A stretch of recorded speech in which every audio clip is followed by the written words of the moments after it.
Hello my dear students, आज की छोटी सी वीडियो उन सभी स्टूडेंट्स के लिए बहुत ज़्यादा इंपॉर्टेंट होने वाली है जो इस बार एकेटीयू का एग्ज़ाम फर्स्ट टाइम दे रहे हैं। पहली बार जो एग्ज़ाम में अपीयर होने वाले हैं उन सभी के लिए ये वीडियो बहुत इंपॉर्टेंट होगी। ये आप देख रहे हैं यहाँ पर जो आंसर शीट आपको मिलती है उसका ये फ्रंट पेज है। इस पर आपको बहुत सारी एंट्रीज फिल करनी होती हैं, तो ये एंट्रीज आपको बहुत केयरफुली फिल करनी है, क्योंकि कई बार क्या होता है गलत एंट्री फिल करने पर आपका रिजल्ट रुक जाता है या फिर आपका रिजल्ट जो है वो डिले हो जाता है। तो ये जो आप फ्रंट पेज देख रहे हैं जहाँ पर आपको अपनी एंट्रीज फिल करनी है, ये पूरा फ्रंट पेज जो है आपका वो 4 पार्ट में डिवाइड रहता है। यहाँ पर आप देखिए लिखा हुआ है part 1, part 2 and this is part 3 and this is part 4। तो एक बार यहाँ पर आप समझ लीजिए किस तरह से आपको एंट्रीज फिल करनी है ना। जल्दीबाजी में आपको कोई गलती नहीं करनी है। मैं इसको जूम करके दिखा देता हूँ। पहले यहाँ पर हम बात कर लेते हैं पार्ट 1 की। इसमें कौन कौन सी एंट्रीज फिल करनी होती हैं। सबसे पहले आपको यहाँ पर फिल करना है, एंटर करना, आपको अपनी एंट्री करनी है डेट ऑफ एग्जाम की, है ना। जिस भी डेट को आपका एग्जाम हो वो डेट यहाँ पर आ जाएगी। उसके बाद आएगी शिफ्ट की, आपका एग्जाम जो है मॉर्निंग शिफ्ट में है या फिर इवनिंग शिफ्ट में है। जैसे बीटेक फर्स्ट ईयर के स्टूडेंट्स हैं तो उनका एग्जाम जो है 9:30 टू 12:30 यानी कि मॉर्निंग शिफ्ट में, तो यहाँ पर आप मॉर्निंग लिखेंगे। उसके बाद रूम नंबर आ जाएगा यहाँ पर, जिस भी रूम में आप अपना एग्जाम दे रहे हैं। उसके बाद यहाँ पर आएगा पेपर कोड। क्वेश्चन पेपर पे आपका पेपर कोड लिखा होगा और उस पेपर कोड को आप अपने एडमिट कार्ड से भी वेरीफाई कर सकते हैं। सेम कोड वहां पर होना चाहिए।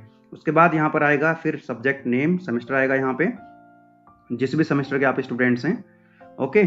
उसके बाद यहाँ पर आपका लिखा हुआ है नेम ऑफ कैंडिडेट, यहाँ पर आपका नेम आ जाएगा। उसके बाद आएगा रोल नंबर। ठीक है, ये बॉक्स बने हुए हैं, यहाँ पर आपको अपना रोल नंबर लिखना है। उसके बाद यहाँ पर सिग्नेचर ऑफ कैंडिडेट, आपको फुल सिग्नेचर यहाँ पर करने हैं। और उसके बाद जो पार्ट 2 है, ये पार्ट 2 आप लोगों के लिए नहीं है, इसको आप छोड़ दीजिएगा, ये एग्जामिनर के लिए है। उसके बाद जो पार्ट 3 है, पार्ट 3 में कौन कौन सी एंट्रीज करनी है जरा एक बार देख लेते हैं इसको भी। यहाँ पर देखिए लिखना है आपको कोर्स। यहाँ पर आपको जो भी कोर्स है आपका, अगर आप बीटेक के स्टूडेंट्स हैं तो यहाँ पर बीटेक आ जाएगा, बी फार्मा है तो बी फार्मा, एमबीए, जो भी कोर्स है उस कोर्स का यहाँ पर नाम आ जाएगा। उसके बाद अगर आपकी कोई ब्रांच है तो यहाँ पर ब्रांच आ जाएगी, जैसे बीटेक में बहुत सारी ब्रांचेस होती हैं तो यहाँ पर ब्रांच नेम आ जाएगा आपका। सेशन आ जाएगा यहाँ पर आपका, कौन सा सेशन चल रहा है अभी। तो अभी आपका जो सेशन है और सेमेस्टर आपका चल रहा है तो ये 2021-22 आपका सेशन आ जाएगा यहाँ पर 2021-22। उसके बाद जो भी आपका सेमेस्टर है यहाँ पर सेमेस्टर आ जाएगा आपका फर्स्ट सेमेस्टर है तो यहाँ पर आप इस तरह से लिख देंगे फर्स्ट सेमेस्टर। उसके बाद है यहाँ पर आपका सब्जेक्ट नेम, जो भी आप जिस भी सब्जेक्ट का आप एग्जाम दे रहे हैं सब्जेक्ट नेम आ जाएगा यहाँ पे। उसके बाद यहाँ पर है पेपर कोड। अब आपका जो पेपर कोड होता है उसमें अल्फाबेट्स भी होते हैं और न्यूमेरिक भी होते हैं, जैसे फॉर एग्जांपल KME101T। ठीक है, तो यहाँ पर जहाँ जो अल्फाबेट्स होंगे वो यहाँ पर आ जाएंगे इधर वाले बॉक्सेस में, और न्यूमेरिक जो होंगे वो इधर आ जाएंगे। ऐसा हो सकता है कि आपका जो सब्जेक्ट कोड है उसमें जो डिजिट है, मान लीजिए KME101T है तो इसमें 3 अल्फाबेट हैं, तो इन 3 अल्फाबेट बाद वाले जो बॉक्सेस हैं इनमें आप फिल कर दीजिए। स्टार्टिंग वाले जो बॉक्स हैं आप उनको ब्लैंक छोड़ सकते हैं। ठीक है, अकॉर्डिंगली। इसी तरह से जो न्यूमेरिक्स होंगे, न्यूमेरिक जो होंगे उसमें आप अगर 3 न्यूमेरिक है तो आप उसको पहले वाले बॉक्स को खाली छोड़ सकते हैं। यहाँ पर आप देखिए उसके बाद है डेट, है ना। नीचे आप डेट लिखेंगे, यहाँ पर जो भी डेट होगी, मंथ यहाँ पे आ जाएगा और यहाँ पर ईयर आ जाएगा। यहाँ पर आ जाएगा आपका नेम ऑफ कैंडिडेट, यहाँ पर आप नेम लिख देंगे कैपिटल लेटर में। उसके बाद यहाँ पर है सेंटर कोड। ठीक है, सेंटर कोड, यहाँ पर जो भी आपका सेंटर कोड होगा उसको आप यहाँ पर लिखेंगे। इसमें भी आपको वही करना है। मान लीजिए यहाँ पर कितने आपको बॉक्स दिए हुए हैं, 1 2 3 4 बॉक्सेस आपको दिए हुए हैं, और आपका जो सेंटर कोड है मान लीजिए वो 3 डिजिट का है, फॉर एग्जाम्पल 102 ये आपका कोड है।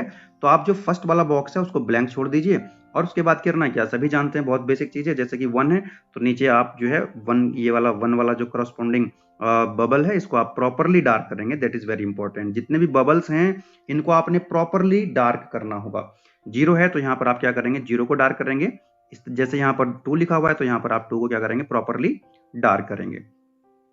उसके बाद है यहाँ पर स्टेटस ऑफ कैंडिडेट, कैंडिडेट का स्टेटस जो भी है, जैसे रेगुलर है तो आप रेगुलर वाला जो बबल है उसको प्रॉपरली डार्क कर देंगे। अगर री एडमिटेड है, एक्स स्टूडेंट है या कैरी ओवर है, जो भी आपका स्टेटस है उस करस्पॉन्डिंग बबल को आप क्या करेंगे, प्रॉपरली डार्क करेंगे। उसके बाद यहाँ पर पेपर आईडी आपकी आ जाती है, और लास्ट में यहाँ पर आप देखेंगे that is very very important, सबसे ज्यादा इंपॉर्टेंट है आपका roll number, that is very very important. ठीक है, ये रोल नंबर में कोई गलती नहीं होनी चाहिए। ठीक है, इस रोल नंबर में कोई गलती नहीं होनी चाहिए, कम से कम इसको आप 2-3 बार चेक करें। तो यहाँ पर आप देखिए जो रोल नंबर है आपका 1 2 3 4 5 6 7 8 9 10 11, 12, 13 बॉक्स आपको दिए हैं रोल नंबर के लिए। अगर आपका 13 डिजिट का रोल नंबर है तो ये सारे बॉक्स फिल हो जाएंगे। अगर 13 डिजिट से रोल नंबर कम है तो स्टार्टिंग के बॉक्स आप ब्लैंक छोड़ देंगे, खाली छोड़ देंगे। ठीक है, फिर उसी के करस्पॉन्डिंग आप जो है नीचे बबल्स को प्रॉपरली डार्क कर देंगे और यहाँ पर आपकी आ जाएगी क्या, पेपर आईडी। क्वेश्चन पेपर में आपकी पेपर आईडी लिखी होगी और फिर उसके करस्पॉन्डिंग पेपर आईडी लिखने के बाद उसी के करस्पॉन्डिंग अपने जो बबल्स हैं उनको डार्क करेंगे और यहाँ पर आपके क्या आ जाएंगे, फिर से सिग्नेचर आ जाएंगे। तो 2 बार आपको सिग्नेचर करने हैं, एक तो यहाँ पर आपको सिग्नेचर करने हैं और एक बार मैंने आपको स्टार्टिंग बताया था यहाँ पर आपको सिग्नेचर करने हैं। ये कुछ एंट्रीज थी यहाँ पर जो आपको बहुत ही केयरफुली फिल करनी होती हैं और क्योंकि व्हाइटनर भी अलाउड नहीं होता है ना, तो गलती की कोई गुंजाइश नहीं है और मुझे पूरी उम्मीद है कि आप लोगों से अब कोई गलती नहीं होगी और बढ़िया से पढ़ाई कीजिए, एकदम मेहनत कीजिए और एग्जाम में अच्छे से लिख के आइए। आप सभी को best of luck. Thank you.